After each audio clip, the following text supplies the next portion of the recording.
अगर आपको पता चले कि मैं लखनऊ का एक एग्जांपल ऑफ कोर्स दूंगा। मैं उससे पहले आपको आगरा लेकर जाना चाहूंगा। जी आगरा अगर जो हम छोड़े तो सोनीपत लेकर जाना चाहूंगा।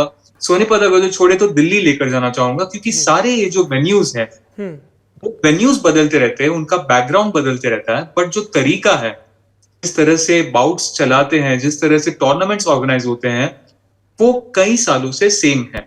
उसमें होता यह है कि 3 मैटें लगाई जाती हैं। मैट के एकदम बगल में लगाए जाते हैं एक सोफा, सफेद सोफा ज्यादा करके। वहां पर ब्रिजभूषण जी बैठते हैं सेंटर में। उनके अगल बगल में उनके जो क्लोज एड्स है वो बैठे रहते हैं, और ब्रिजभूषण जी के हाथ में होता है एक माइक। ये आप कोई भी टूर्नामेंट में चले जाइए, ये एक आपको दृश्य जो है वो फिक्स्ड मिलेगा।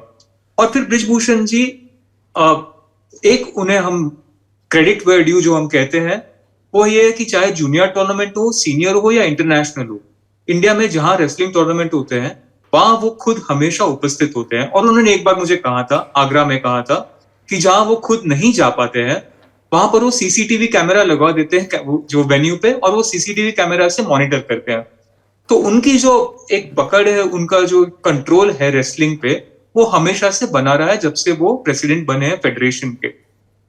जो उनका बाउट्स कंडक्ट करने का तरीका है वो आपने जैसे पॉइंट आउट किया कि लखनऊ में जो हुआ जहां वहां पर काफी महर्षि आए थे, उनसे आशीर्वाद दिलाने के लिए उन्होंने बाउट रुकवाया गया था।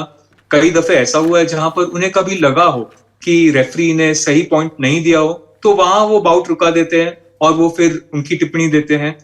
और कई बार ऐसा भी हुआ है कि कोई अगर जो और वीआईपी आया हो तो उनसे मिलाने के लिए बाउट रुकवा दिए, या अगर जो कोई रेसलर ने प्रोटेस्ट कर दिया कि अगर जो डिसीजन उसके फेवर में नहीं किया गया है, तो वन मैन रिव्यू कमेटी हमेशा ब्रिजभूषण जी रहे हैं।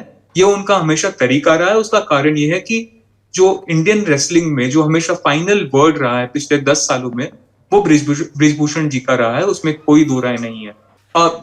जी, तो उसमें उसमें कोई दो राय नहीं है कि उनका हमेशा फाइनल वर्ड रहा है।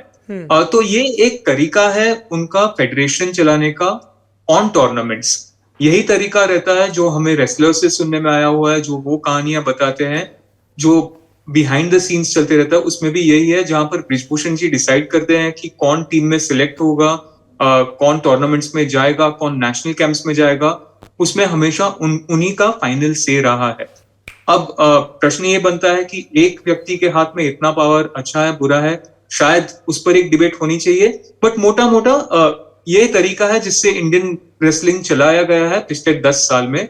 और ये एक एग्जाम्पल है, जो ब्रिजभूषण जी के हाथ में कंट्रोल था, पावर था इंडियन रेसलिंग का, वो इस तरीके का था।